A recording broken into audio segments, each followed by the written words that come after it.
AAA gaming is failing hard, man. If the last year of video games has shown me anything, it's that these AAA games that dump loads of money into advertising their games and generate absurd amounts of hype end up being more lackluster than Madam Web. Modern Warfare 3, The Unalive Squad, hell even Mirage are all extremely lackluster releases from last year due to various reasons, being lack of content, poor gameplay, or even just rehashed content from previous games. Whereas games like Helldivers 2 and Palworld end up being some of the biggest games of the year. I mean, I have not hidden my glazing for Helldivers 2 because I've been putting an ungodly amount of time into this game, but that's because it's a game that feels like the developers actually care about the player's experience versus just trying to make a quick buck. It's a $40 experience versus a $70 one, the gameplay is smooth, and the decision to not add PvP to keep the player base less toxic are just a couple of the many decisions that I feel like are key reasons as to why people are talking about this game so much. Yet it's because of games like this that I feel like people are becoming more aware of the, for lack of better words, fuckery that is happening when it comes to AAA titles. Like, why would I spend $70 in a game that provides me with a lackluster experience that makes me wonder,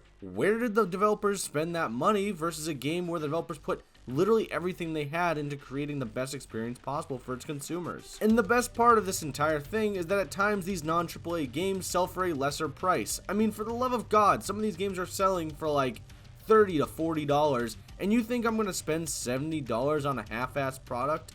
I don't want the video game equivalent of Spark Notes.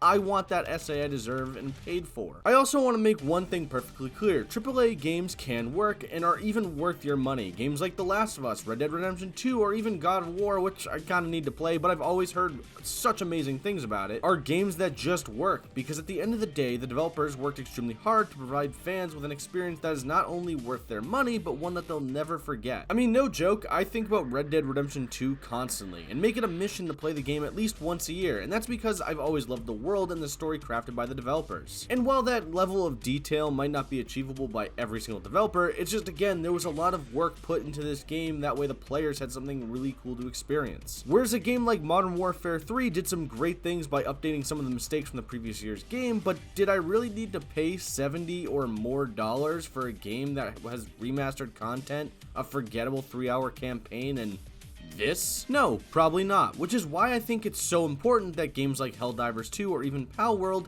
get the support they need to thrive and start showing these big studios that putting the consumer first instead of, going for that quick buck will be more beneficial to you later on. Or maybe just use your budget correctly, because a game like Skull and Bones, shout out George Bush, that is apparently mid to below average, I haven't had a chance to play it myself, but honestly just looking at the game it doesn't look any bit appealing to me, had the same funding as the game God of War. Like, how? What did you spend this money on? $430,000 in 1 month, Jordy? Huh? They're business expenses. Yes. Jordy, look what you got here. What? Look at this. $26,000 for one thing. Wrapping this entire thing up, AAA gaming needs this wake-up call. I think it's great that games like Helldivers 2 or even Palworld have created this bit of a stir within the big game developers, because I think they highlight the major problem that currently exists within video games and seem to try to fix that problem. That way players are actually getting a quality experience or what they actually are paying for. And I also think it gives players more of a leg to stand on when talking about the increased pricing when it comes to video games, because apparently it costs more to make the game, which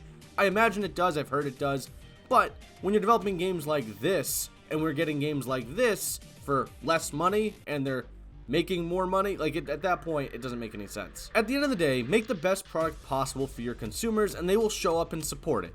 Sometimes. But I'd like to know what you have to say in the comments section below. What do you think of AAA gaming? Do you think these games are on the decline or just fine as is? And if you like this video, great, maybe consider leaving a like or even subscribing because it helps out the channel. And if you didn't like the video, well, it's not getting much better than this. Thanks for watching and, well, bye.